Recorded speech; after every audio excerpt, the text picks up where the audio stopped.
Il y a pire que le vendredi 13. C'est le samedi 14.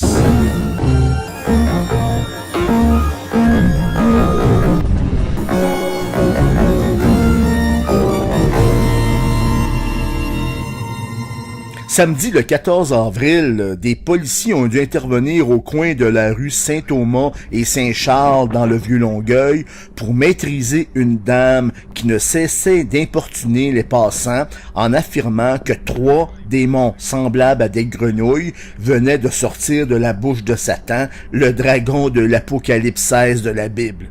Son logement était visité et son ordinateur épié.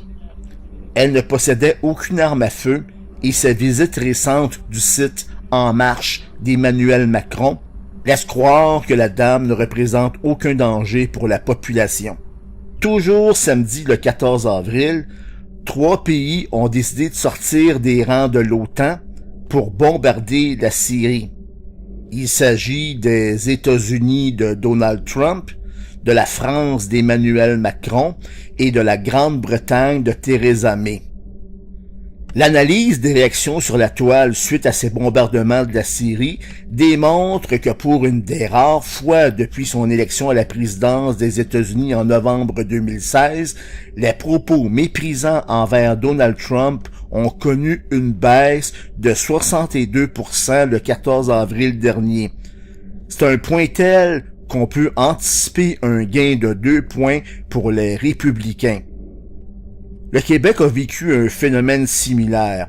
Selon un sondage léger, suite aux attaques du Parti libéral du Québec contre la coalition Avenir Québec et les Québécois, les intentions de vote du Parti libéral du Québec ont augmenté de 3 points.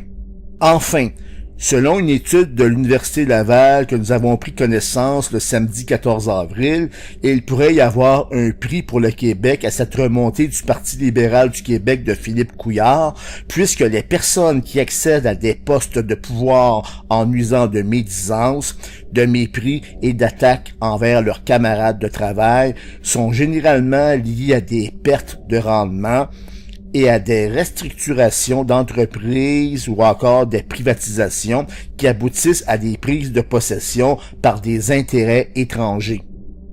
C'était la nouvelle de TVA du 16 avril à la mémoire de Jacques Daoust. Jacques Daoust réitère ne jamais avoir approuvé la vente des actions de Rona par Investissement Québec, mais écrit s'être senti sous forte pression pour assumer publiquement cette décision.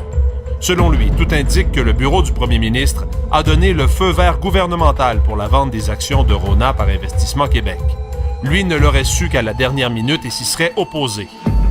Il estime avoir été piégé par son gouvernement. Au final, c'est son directeur de cabinet, Pierre Ouellette, qui a communiqué directement cette autorisation à Investissement Québec en répondant un simple « OK » par courriel.